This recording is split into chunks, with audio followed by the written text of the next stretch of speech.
예수로 나의 구주 성령 성령과 피로 수고하니 이 세상에서 내 영혼이 하늘의 영광 누리로다.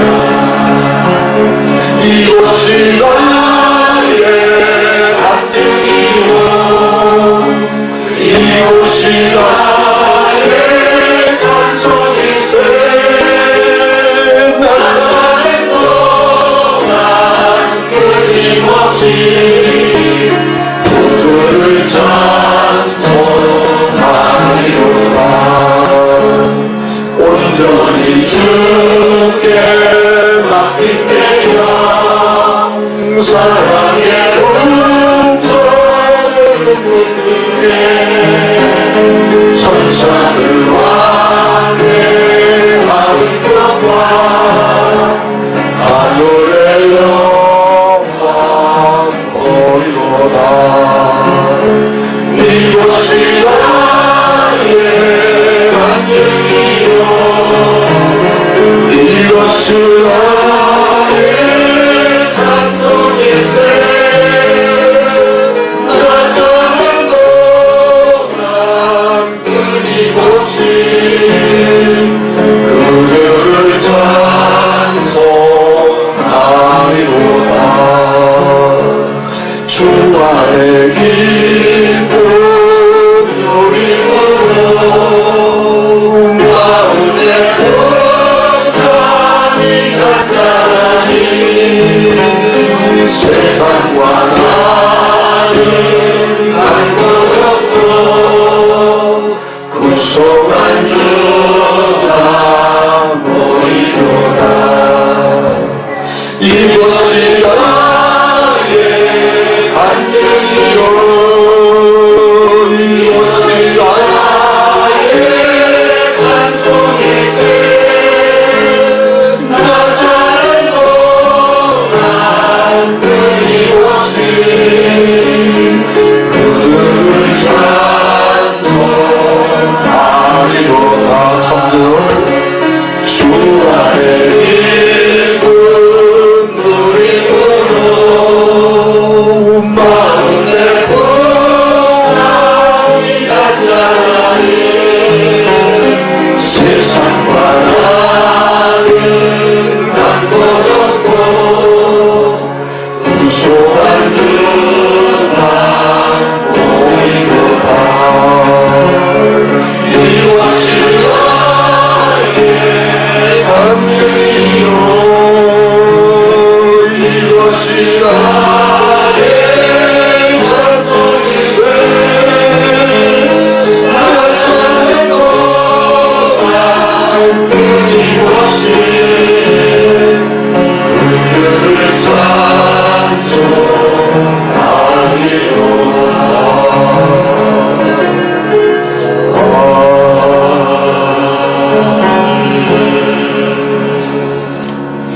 사도행전 2장 말씀.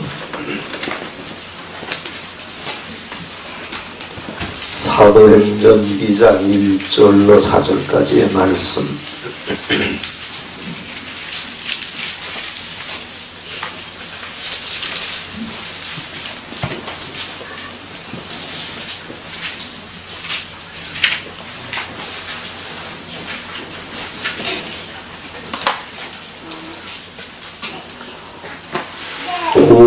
오순절날이 이미 이르매 저희가 다 같이 한 곳에 모였더니 호련히 하늘로부터 급하고 강한 바람 같은 소리가 있어 저희 앉은 온 집에 가둬가며 불의 혀같이 갈라지는 것이 저희에게 보여 각 사람 위에 임하여 있더니 저희가 다 성령의 충만함을 받고 성령이 말하게 하심을 따라 다른 방언으로 말하기를 시작하니라. 아멘.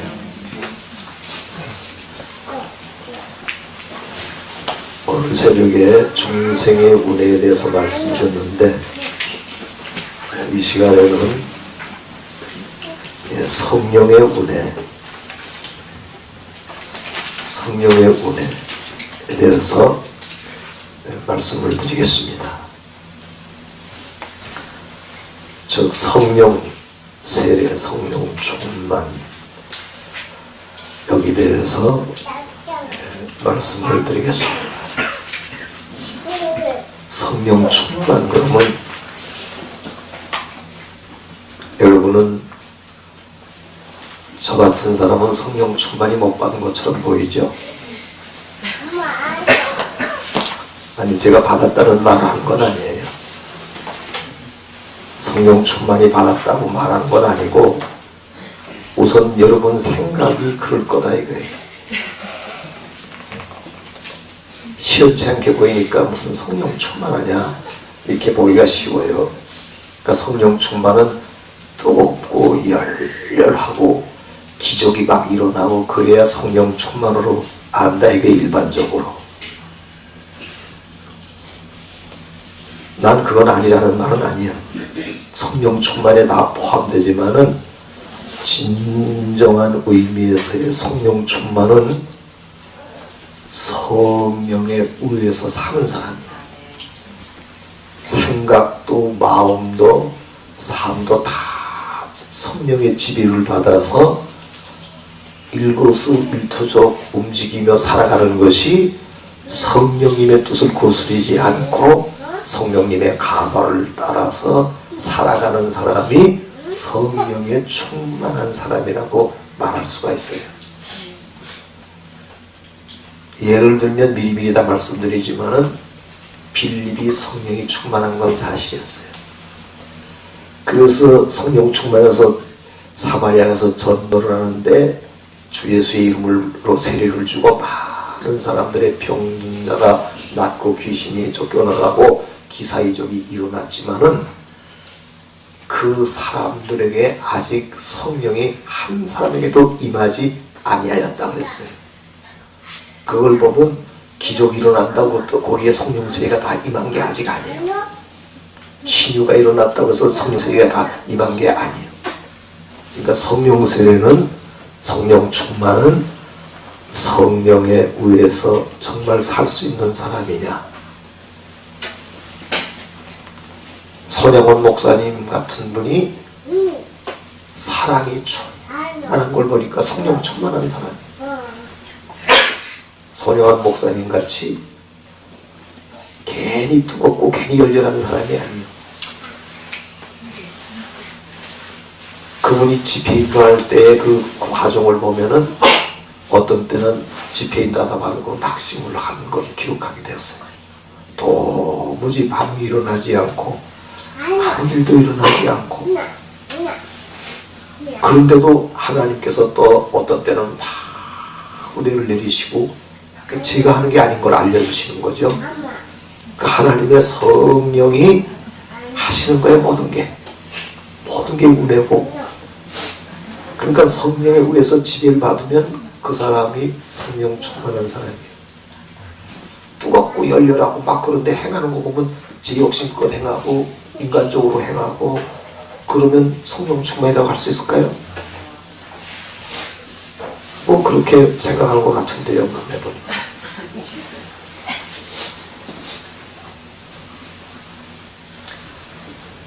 세례라는 말이 성령으로 세례라는 말씀이 바프티스마라는 말이 그게 워싱, 디핑, 싱킹 그러니까 막 씻는 것, 담그는 것, 잠기는 것 뭐 다 비슷한 말이지만 아예 성령 안에 푹 잠겨 들어가는 물속에 물세례 받을 때 물속에 들어가듯이 어떤 사람 세례 받을 때 안 들어가려고 막 그러는 사람이 있어요. 그 사람은 성령 세례도 안 받으려고 막 이러는 사람하고 비슷한 거예요. 아주 그 속에 들어가는 그게 이제 성령 안에 그게 세례예요. 그러니까 성령 안에 아주 젖어 들어가서 성령 안에 성령이 그 안에 혼연일치 돼가지고 생각하고 말하고 행하고 모든 게 성령으로만 행하는 그런 사람이 성령 충만한 사람이다.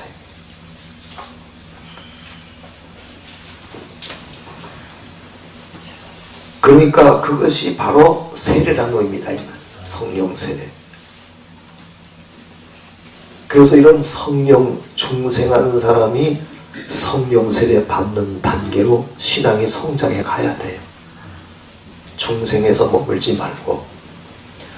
중생은 마태복음 16장 16절에서 베드로가 중생한 거예요.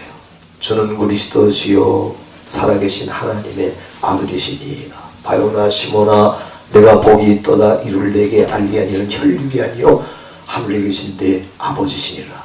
아버지께서 성령으로 예수님이 구세주라는 것을 너로 하여금 알고 믿게 하셨다. 내가 믿은 것도 아니고 내가 가르쳐서 믿은 것도 아니다. 그때 성령으로 거듭난 거예요. 중생한 거예요. 그래서 구원받은 거예요. 거기까지 구원이 끝나는 거예요. 성령 세례는 구원 못 받아서 받는 건 아니에요. 구원 받은 사람이 신령한 무장을 하는 게 성령 세례예요. 그리고 좀 더 깊이 들어가서 하나님 안에, 성령이 하나님이시니까 하나님과 함께 사는 사람이 되는 것이 이게 성령 충만이다. 하나님과 함께 사는 사람. 하나님과 함께 사는 사람은 제 마음대로 사는 사람이 아니에요. 그렇죠? 하나님과 함께 사는 사람은 제 마음대로 사는 사람이 아니에요. 아니, 목사님들이나 그렇게 살지 뭐 우리 평신도도 평신자 그렇게 살 필요 있나 그러면 그거는 성령 충만으로 못 받아요.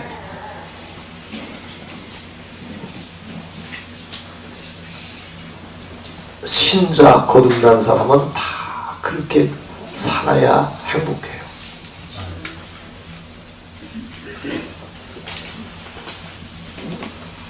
그래야 고목의 단비를 맞은 고목이 소생하듯이 희하게 소생해요.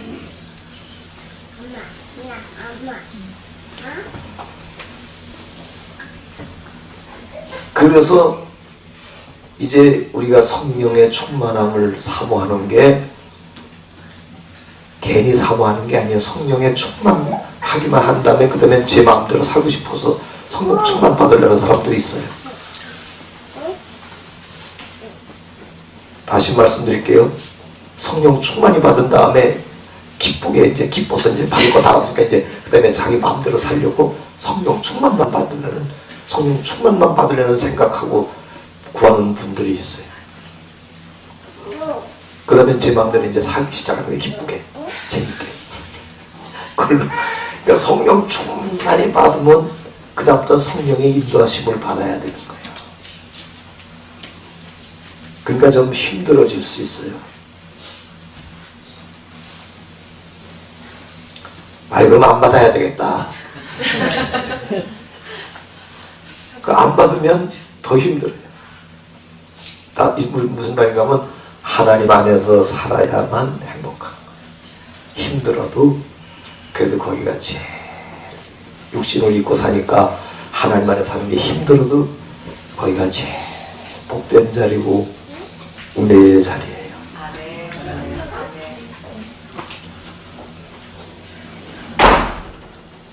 그래서 이제 세례를 받는데 물세례는 물속에 들어갔다가 나오면 침례 세례라고 그러잖아요. 근데 성령 세례는 증거가 분명하지 않단 말이에요.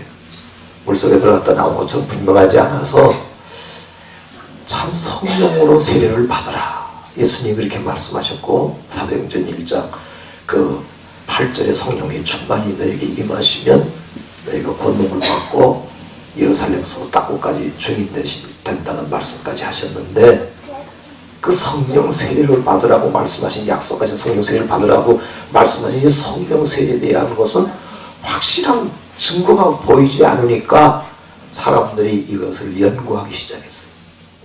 무엇이 성령 충만인가? 그리고 연구하다가 보니까 방언이라는 결론이 났어요. 아이고 이제 여러분들이 방언파인가 보다 방언파 이렇게 말하고 보니까 그렇게 생각하기 쉬운데 방언파가 방언 말하려고 그러는구나 그렇게 이제 생각하기 쉬운데 처음서부터 방언파가 아니고 성경을 이렇게 연구를 했어요. 그게 내가 그 미국 감리교에서 시작됐는데 그 감리교 이름을 기억을 못하겠습니다. 그래서 학생들에게 교수가 그 과제로 내준 거예요. 그 증거를 찾아오도록. 그래서 연구를 하다 보니까 방언이었다. 이게 결론. 누구든지 가져온 결론이 방언이에요. 왜냐면 성령이 임하실 때마다 방언도 하고 예언도 했다고 그랬거든요. 그럼 예언도 성령 세례냐고? 물론 예언도 성령 세례일 수가 있어요. 그런데 가장 많이 나타난 현상이 방언이었다. 사도행전 2장에 방언을 했고 사도행전 8장 17절에 가면 아직 한 사람에게도 성령이 임하지 않으셨었는데 베드로하고 요한이 안수를 하니까 저희가 성령을 받는지라. 고전에는 기적이사 일어나는 걸 빌립을 통해서 많이 봤거든요. 그래서 예루살렘에서 사도 두 사람이 파송돼 가지고 그 은혜 받고 예수님 믿고 병 고침 받고 이런 사람들에게 안수하니까 성령이 임하시는 걸 보고 시몬이 옆에 있다가 너무 놀라고 너무 신기한 변화가 일어나니까 이제까지는 다 외적으로 일어나고 병든 것도 몸에서 일어난 거지만은 그 영이 변하여 생사하는 데는 성령 충만해서 너무 기뻐서 아주 하늘의 사람이 되고 그 자리에서 인간이 변하는 걸 보고는 돈 주고 살라고까지 막 먹었었거든요. 그래서 이게 장로의 표준주 속에 이것은 방언이었을 것이라는 해석이 나와요. 거긴 방언이라는 말은 없어요. 그 대한예수교 장로에 아예 갈라지기도 전에 표준주석이라는 게 나와 있었어요. 거기 보면 이는 방언을 말했을 것이라는 해석을 하고 있어요. 그것도 모르고 괜히 방언파 그러지 말고 방언파 소리는 장로교가 시작한 거에 말하자면 그 해석한 걸 보면 그렇다고 내가 지금 방언 주장하려는 건 아니고 이제 잘 들으세요. 끝까지 미리부터 판단하지 말고. 그런데다가 이제 10장에 가서 보니까 방언도 하고 예언도 하고 하나님을 찬양하는 것이 고넬료 가정에서 또 일어났습니다. 그게 44절 이하의 10장에 상전 10장 44절 이하에 또 나오는 거예요. 그 다음에 요한복음 19장 사도행전 19장에 가서 또 방언 성령이 임하시죠. 근데 그때도 거기 몇 사람이 1절로부터 6절까지 보면 방언을 합니다. 성령이 임하시니까. 그래서 가장 확실한 증거는 방언이고 또 확률적으로 방언이었다. 그런 결론을 내렸어요. 그런데 구약에 보니까 구약에 보게 되면은 그 70장로들이 모세가 나 혼자 짐을 감당할 수 없다 그러니까 그러면 너를 보좌할 사람들을 세우시겠다고 말씀하시고 70장로 택한 장로들에게 성령이 임하시니까 저희가 예언을 했습니다. 각각 예언을 했어요. 그러니까 구약 시대에 그 성령이 임하신 때의 증거로 나타난 가장 그 빈도수가 높고 확률이 높은 것은 예언이었고 신약 시대는 방언이었어요. 자, 그럼 이제 내가 자꾸 이렇게 이론적으로 설명 안 하고 싶지만은 좀 생각하고 봅시다. 그런데 사도들이 사도행전 오순절날에 성령으로 충만하게 받고 뭘 했습니까? 2장 보니까 성령이 말하게 하심을 따라 다른 방언으로 말하기를 시작하니라. 4절에 2장 3절에 그랬거든요. 그런데 이것을 보고 새술에 취했다 그러고 사람들이 조롱을 했죠. 그러니까 베드로가 지금 낮이라 우리가 새술에 취한 게 아니라 요엘서 2장에 그 하나님이 말세에 만민에게 구약시대는 임금과 선지자와 제사장에게만 성령을 부으셨어요. 성령의 은혜를 내리셔서 지도자 역할을 잘 감당할 수 있게 하신 거예요. 근데 이제 마지막 때에는 만민에게 누구든지 원하는 자에게 하나님은 성령을 물붓듯이 부어주신다. 남녀가 여종에게도 주시고 만민에게도 성령을 부어주신다. 지금은 믿는 신자는 누구나 성령의 충만함을 받을 수 있는 성령 시대가 왔다는 게 그런 뜻이에요. 그러면서 그가 방언을 했는데 요엘서 2장을 인용을 했습니다. 그 인용한 데를 보니까 방언했다는 말씀은 없어요. 너희 어린아이들은 예언할 것이고 젊은이들은 환상을 볼 것이고 늙은이들은 꿈을 꿀 것이라. 어린아이들이 예언하는 거는 사전 지식 없이 어른이 자기 지식 가지고 말하는 게 아니고 자기 지식 없는 사전에 지식이 없는 어린아이들이 성령이 말하는 것을 따라 예언을 해야 믿을만 하지 않습니까? 믿게 되는 거거든요. 청년들은 열심히 기도하다 보니까 환상이 보이거든요. 노예들은 힘이 없으니까 잠자다 꿈을 꾸거든요. 성령께서. 그러니까 어쨌든 간에 성령께서 운석을 이렇게 주시는 거예요. 그래가지고 성령 충만해가지고 이제 그 하나님의 뜻을 알게도 되고 그러는데, 이것을 인용했단 말이에요. 방언을 해놓고 우리가 이렇게 방언하는 것은 요새 2장에 예언된 대로 우리가 이런 현상이 나타나는 것이다. 이렇게 말을 했습니다. 그런데 그러면 예언이란 말도 없는 말씀을 왜 인용했느냐? 베드로가. 그럼 방언하고 예언하고 뭔가 공통 분모 같은 것이 있어서 이렇게 한 것 아니냐? 그러니까 베드로의 입장에서 해석한 것이 가장 정확한 해석인데, 방언하고 예언하고는 같은 것이다. 방언은 곧 예언이고 예언은 곧 방언이다. 그럼 방언과 예언의 그 이퀄되는 공통 분모는 뭐냐? 그것은 영언이다. 성령으로 말했다는 점에서 성령으로 예언한다고 성령으로 방언됐으니까 성령으로 말씀했다는 점에서 그것은 영언이라고 할 수 있다. 자, 내가 이제 방언판인 게 확실해졌죠? 방언판이 확실해졌어요. 그럼 이제 뭐냐면 성령이 충만한 상태에서 자기 생각으로 기도하는 게 아니고 성령에 감동하시고 감화하시는 대로 기도를 하는데, 그것이 우리말로 기도하다가 방언으로 나오다가 또 애국어로 나오다가 또 우리말로 나오다가 그런 상태에 들어갔다면 우리말을 하고 있을 때는 예언이 되는 것이고, 애국어로 말했을 때는 지상방어로 누구나 들을 수 있는, 이해할 수 있는 말씀이고, 영어로 말할 때에는 하나님만 알아듣을 수 있는 고린도서 14장에 나오는 그런 방언이 될 수가 있는 것이다.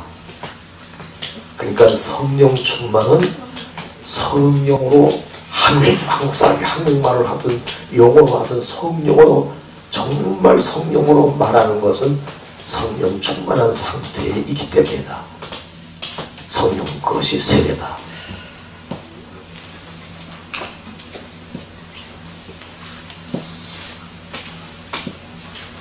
별로 반응이 없는 것 같아요.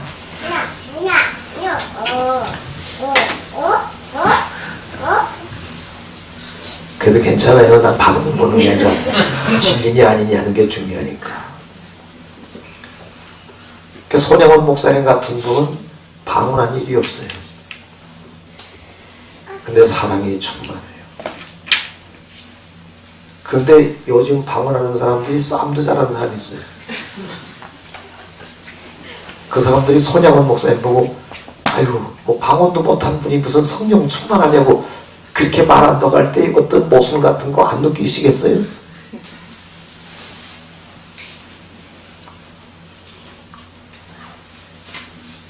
그런 모순을 안 느낀다면 괜찮아요. 그건 뭐 알아서 하세요.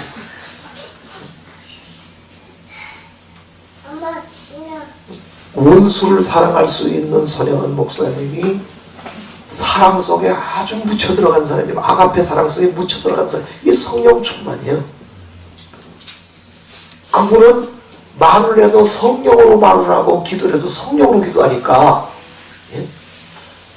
한국말이 방언이 안 될 수 없는 게, 영국 사람이 만약에 방언했다면, 한국말 했다면, 영국에서 한국말 모르는 영국 사람이 성령 충만해서 한국말 했다면 그 방언이라고 그럴래요? 한국말이라고 그럴래요?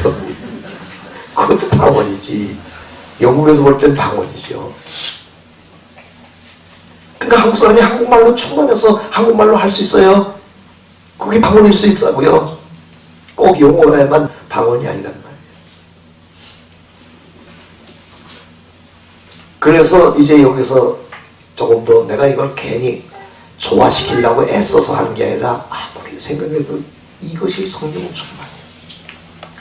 성령이 충만해서 생각과 마음과 전체가 영혼이 성령의 지배를 받으면서 성령이 말하게 하심을 따라 기도를 했든지 설교를 했든지 또는 예언을 했든지 방언을 했든지 그 상태에 들어가는 사람은 성령 세례를 체험한 사람이다 이거예요.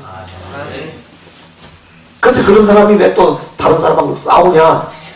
그거는 본래 좀 못된 데다가 성령이 임하셔가지고 아직 성화가 안 돼가지고 제 성격이 막 나오는 바람에 그럴 수 있지, 그 당시 성령 세례 못 받은 건 아니었다 이게. 아직도 문제는 더 있어요. 더 해명할 게 있어요. 그러면 그런 상태에 방언했다고 다 성령 충만이냐? 아니다 이게. 그것도 또 왜 그런가 하면 기계적으로 어떻게 하다가 막 방언 나왔다 그러면 그건 성령 충만해서 나온 게 아니에요. 또 어떤 데서 가르쳐줘 가지고 랄랄랄랄라 자꾸 하라 그래가지고 나올 때는 그건 또 성령 충만해서 나오는 게 아니라 기계적으로 나올 수 있어요. 왜냐하면 발람이 타고 가던 당나귀 난 방언한 거 보면 거기서 배웠어요. 아, 발람 타고 가던 당나귀도 방언했구나. 그러나 성령 충만 모독스러운 말이지. 짐승에게 성령이 충만해진 게 아니에요. 기계적으로 하나님이 쓰신 거지. 그 입을 기계적으로 쓰시니까 방언 나올 수 있는 거예요. 기계적으로. 또 습관적으로 나올 수도 있어요. 술 많이 취한 사람이, 제가 그 미국에서 있을 때 보니까 포스톨릭 철치라고 하는 사도 교회라는 교회가 있어요. 거기 성령 충만한 분들이 모여서 예배드리는 아주 그 성령 충만한 교회 중에 하나예요. 근데 거기 만취한 사람이 와서 나도 방언할 줄 안다. 나도 방언할 줄 안다고 뒤에서 막 방언을 하는 거예요. 기도하면서 술에 충만해가지고 방언을 하는 거예요. 그러니까 그 사도교회에서는 오순절 교회에 통해서 방언하는 걸 보고 성령 충만하니까 그게 아니다 그래요. 그 사도교회에서는. 근데 그건 그런 사람 보고 잘못 말하면 안 돼. 그 습관적으로 예전에 운해가 하나 딱 타락했는지는 몰라도 그럴 수가 있어요. 또 그렇기 때문에 이제 여기서 방언에 4가지 분류가 나와요. 처음에 대신방언이라는 게 하나님을 향해서 하는 말이에요. 이것은 고린도전서 14장에 나오는 말씀이기 때문에 하나님만 알아듣는 말씀이라고 했어요.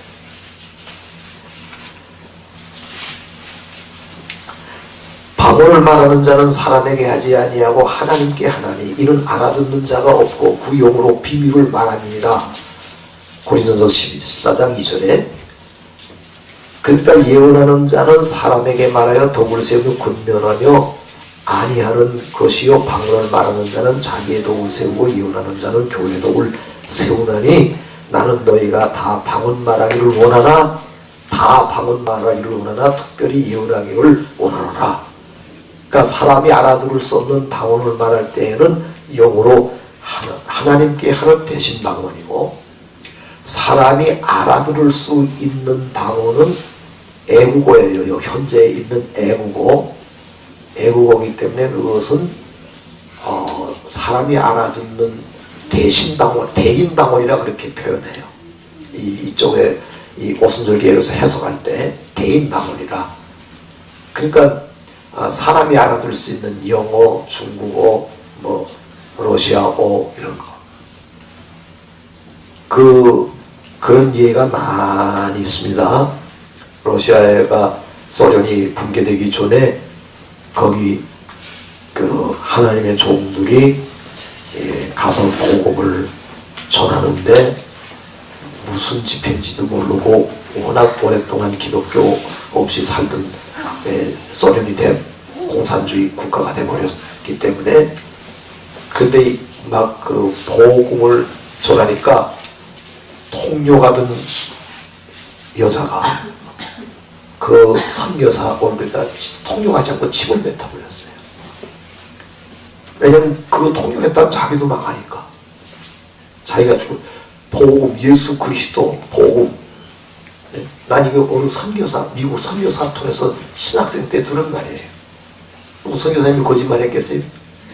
그러니까 여자가 침을 뱉고 통역을 안 하는 거예요. 이 무신론 공산 사상 속에 이제 예수 그리스도가 하나님이시고 그를 믿어야 구원한다는 이 복음이 나오기 시작하니까 통역하다 말고 침 뱉고 안 한 거예요. 그러니까 막 이게 웬일인가 이렇게 됐을 때 이분이 하나님을 향해서 눈물을 흘리면서 기도한 거예요. 이때 나를 안 도와주시면은 어떻게 복음이 전파될 수 있겠습니까? 하나님이요. 성경의 방언이라는 것이 있지 않습니까? 그때 오순절 시대에 많은 사람들이 알아듣지 않습니까? 저에게도 이 말씀 주시옵소서 막 눈물로 하나님 앞에 막 호소하고 기도하는데 한참 그렇게 하나님 앞에 막 안타까워서 매달려 기도하는데 그러고 보니까 눈을 뜨고 보니까 얼마쯤 그러고 기도하고 보니까 구름대같이 저기 앉아있던 사람들이 이 앞에 다 나와서 무릎 꿇고 있는 거예요. 그게 뭔가 하면 복음이 전파된 거예요. 러시아어로.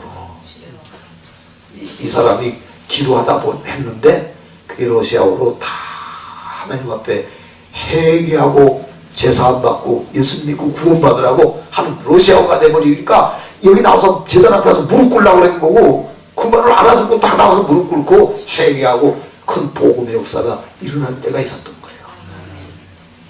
그럴 때 방언이라는 게 얼마나 귀중한 겁니까? 그런 일이 있었어요.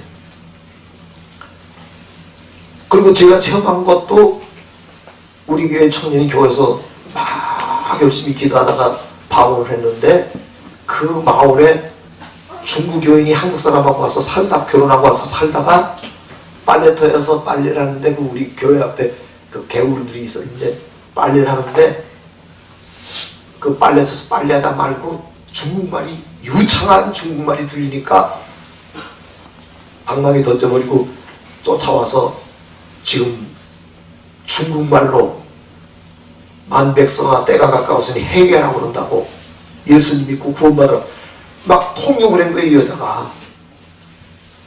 그래서 하나님 살아계신 증거를 보여주신 거예요. 하나님이. 그러니까 지금도 그렇게 사람이 알아들을 수 있는 대인 방언이 나와요.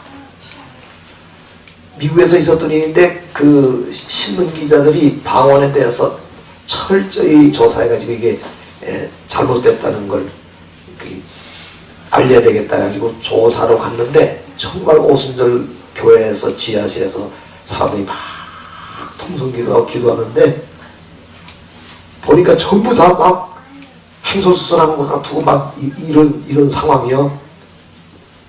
그런데 그래서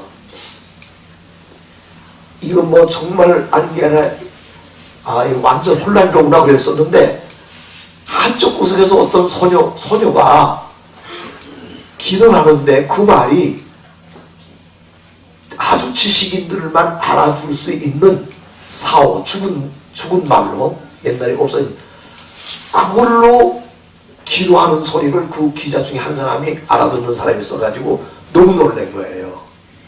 그 누구도 지금 말하는 사람도 없고 아는 사람도 없는데 그런 그 고를 통해서 지금 방언을 하고 있는 거예요.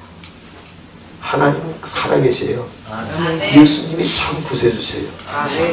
예수님이 하나님도 되시고 사람도 되시고 우리 인간을 구원하러 오신 거예요. 그렇게 지금도 대신 대인 방언으로 이렇게 말씀하게 하신다는 거예요. 필요할 때 쓰신다. 그런가 하면은 이 고린도전서 12장 9절에 그 12장 9절이 아니겠네. 방언의 운사라는 게 있습니다. 방언의 운사가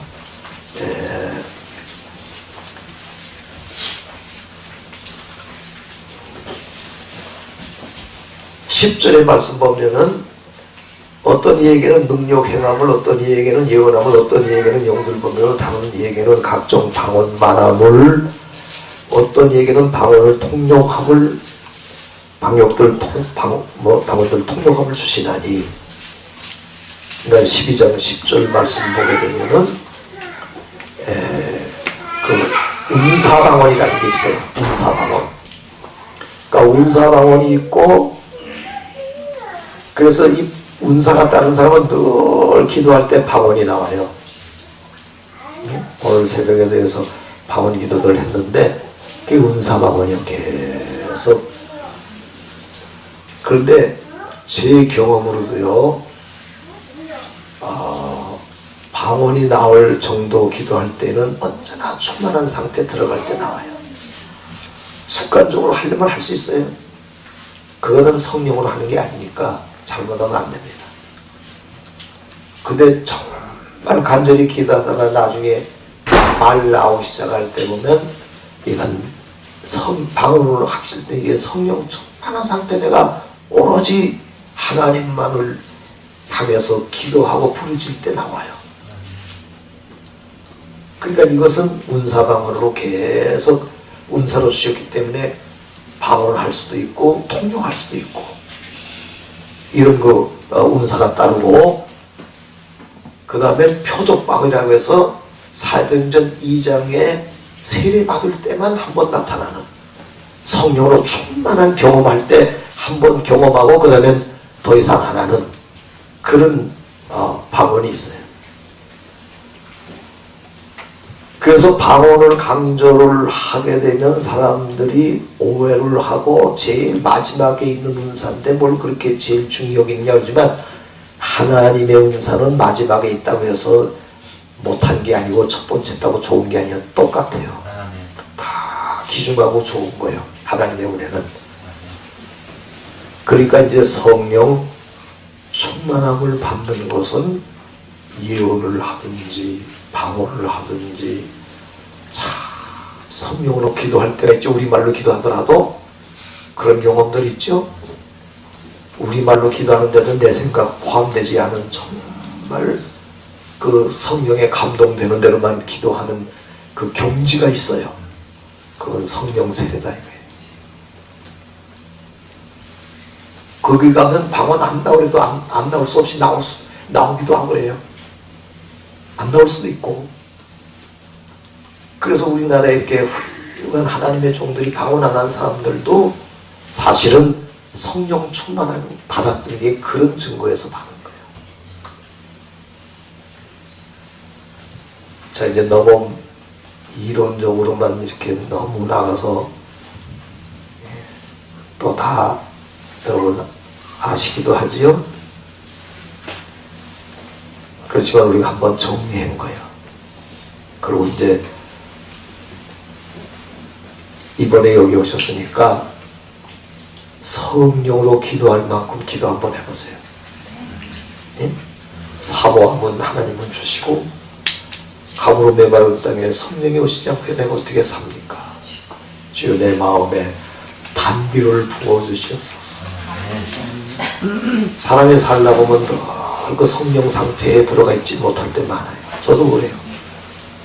그럴 땐 힘도 빠질 때가 있고 지칠 때가 있고, 아이고 어서 천국 가고 싶다 그럴 때도 있고 그래요. 그럴 때마다 또 한 번 무릎을 꿇어요. 그리고 주님을 끝없이 바라봅니다. 내가 어디서 오는지 물론 하나님이 주시는 거지만 어떤 데서부터 갑자기 우주 안에 있는 힘을 주시는 것인지 하늘에서부터 힘을 주시는 것인지 혹은 내 안에 성령께서 주시는 것인지 정말 생수를 마시듯이 생기가 돌아요. 생기가 돌아요. 큰 소리로 기도해야만 그렇게 온다 그러면은 저 같은 고목은 못할 거예요. 그런데 주님을 묵상하고 십자가 안에서 무릎 꿇고 고대하다. 이제 기도에 대해서도 앞으로 말씀드리겠지만 기도라는 말 속에는요 고대하다는 말씀도 있어요. 고대하는 거예요. 주님을 바라보고 고대. 어디서 오는지 새 힘이 막 단비가 오듯이 내 머리 위에 부어져요.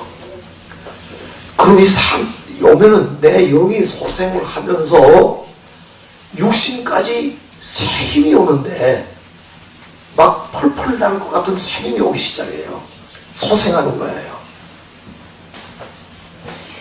새 힘이 와요.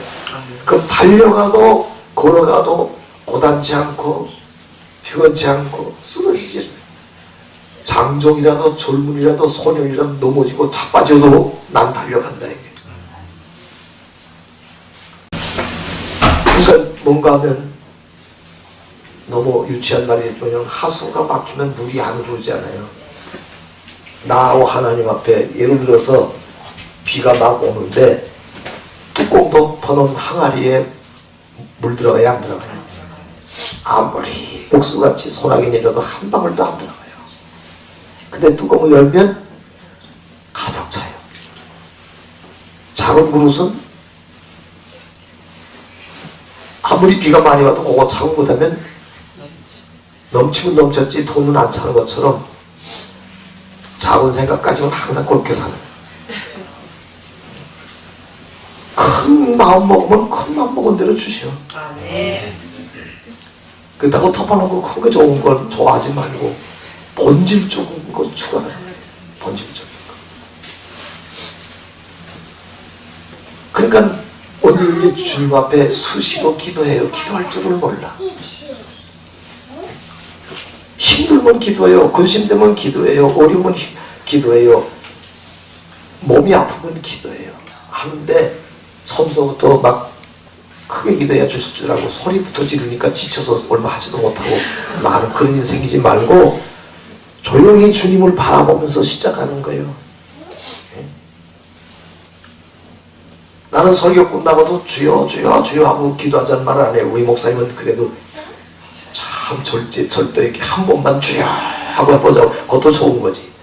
생각 잘했어요. 만세 삼창 부른 것처럼 주여 주여 그러면 좀 유치하게 보이니까 이제 그랬는지 모르지만은 네?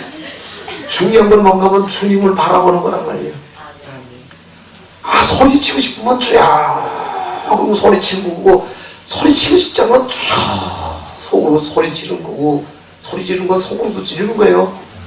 못지않게 지르는 거예요. 속으로도. 큰 소리 나는 바람에 같이 큰 소리 그래서 기도되는 게 아니고 속에서부터 견딜 수 없어서 자꾸 나오기 시작하면 되는 거예요. 어쨌든 주님을 바라보고 고대하세요. 안 되면 될 때까지 고대하세요. 될 때까지 고대하세요. 안 된다고 그만두지 말고 조금 기도하다가 에휴 안 되는구나 나는 안 되는구나 딴 사람은 돼도 나는 안 된다 그러지 말고 그러면 안 돼. 왜 안 되는지 알아요? 왜 안 되는지 알아요? 하나님이 못 주셔서 안 되는 게 아니에요. 그 정도밖에 가치 여기질 않으니까. 그래요, 그래요. 진짜 가치 있는 줄 알고 그 정도밖에 안 구하겠어요? 만약에 내가 1시간만 구하면 주님이 주실 거로 믿는다면 내가 1시간 안 구하겠습니까? 세상에 돈 한 번, 돈 1,000원을 벌으려면 어디 가서 1,000원 벌려면 누가 1,000원 줘요? 근데 하나님의 은혜를 그렇게 쉽게 받으려고요? 그 마음이 벌써 안 된 거예요. 그게 진지하게 고대하면서 주신다고 하셨으니까 또 주셔야만 내가 사니까 주시옵소서 하고 고대하는 거예요. 그렇게 한때까지 하다가 더 이상 지치면 더 이상 안 되겠다고 생각하면 어떻게 해야 될까요? 그만둬야 될까요? 그만둬야지 뭐 어떻게. 거기까지 갔어요. 그러면 쓰러지는 거예요. 엘리야처럼. 엘리야도 쓰러졌죠? 로뎀남에서 아휴 난 모르겠습니다. 워낙 지쳤으니까 쓰러져 자는 것처럼. 그때는 그럴지라도 정말 그 정도까지 귀한 걸 알아서 정성껏 하나님 앞에 기도해서 받는 것이지 그렇게 그냥 쉽게 뭐 하나 줬듯이 받으려고 그러니까 안 된다 이거예요. 하나님 그렇게 값없이는 안 주시는 거예요. 거저 주시긴 하지만은 그렇게 정성도 마음도 다 안 바친 사람에게 턱턱 내주시면 그 사람 무슨 버릇되게요. 안 주시는 거예요. 그래서 마음이 다 통할 때까지 기도해 보세요. 잘 안 되면 아주 어느 날 큰 맘 먹고 교회 가서 철야기도 한번 해보세요. 가서 철야기도 한번 해보니까 내 밤새고 소리 질러서 기도하려면 힘들지만은 소리 나오면 소리치고 안 나오면 안 나오는 대로 밤새껏 한번 주님을 기다려봐요. 기다려봐야 되잖아요. 고귀하신 분을 좀 기다려봐야 되죠.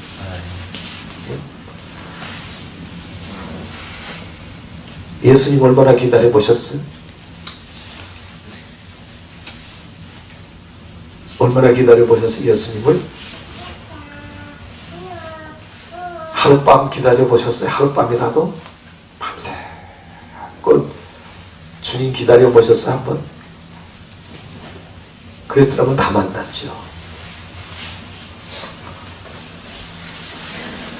나는 그 어떤 분의 이야기가 그 감정이 잊혀지지 않는 게 있어요. 예수님을 얼마나 고대하고 사모했는지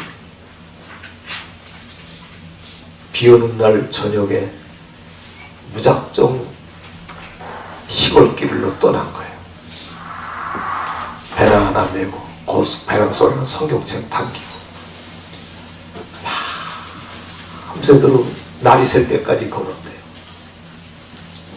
주님 맞이하러 가는 마음으로 주님 사모하고 기다리는 마음으로 그렇게들 사모하면서 주님 만나는 거예요. 신랑이 신부가 신랑을 찾듯이 그렇게 기다리다 보면 방언도 나오고 예언도 나오고 이게 성령으로 이렇게 나옵니다.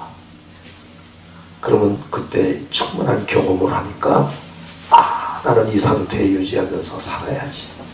그리고 사모하면서 살게. 이제 결론 삼아서 이제 결론보다도 몇 가지 중요한 거 골자만 말씀드릴게요. 이스라엘 백성들이 광야에서 10대의 기적을 보았지만 우상 숭배하고 하나님을 배반했어요. 그러니까 기적 아무리 체험해도 소용없어요. 반석에서 물 나는 걸 보고 하늘에서 며칠이 날아오는 걸 보고 만나가 내리는 걸 보고 불기둥 구름기둥 나타나는 걸 보고 저희는 홍해가 갈라지는 것을 보고 애굽 장자가 다 죽는 것을 보고 애굽에서도 10대 기적을 보았지만 밖에 나와서도 수없는 기적을 봤어요. 그런데 우상 숭배하고 다 옛사람은 치우쳐서 광야에서 쓰러져 죽었어요. 왜 그랬어요? 그런 하나님의 기적을 보고 불기둥 구름기둥 보고 될 건데 왜 안 됐냐. 우리 사람들은요 이런 생각을 합니다. 이 성경을 읽다가 출애굽기나 민수기를 읽다가 무슨 생각하는 거 아니? 아이고 이스라엘 백성들은 불순종도 많이 했다. 나 같으면 안 했을 건데. 어쩌면 그렇게 불기둥 구름기둥 보고 그런 기적을 보고도 그렇게 불순종하는가 그렇게 생각해요. 왜들 웃어요? 여러분들 다 그랬어요? 난 그랬단 말이에요. 그런데 그 사람들 보고 나무라지 말아요. 우리가 거기 가면 똑같아져요. 똑같아져. 지금 우리가 여기서도 똑같아요. 고에. 네. 그런데도 하여간 하나님을 잘 못 섬겼어요. 결국은 못 섬겼어요.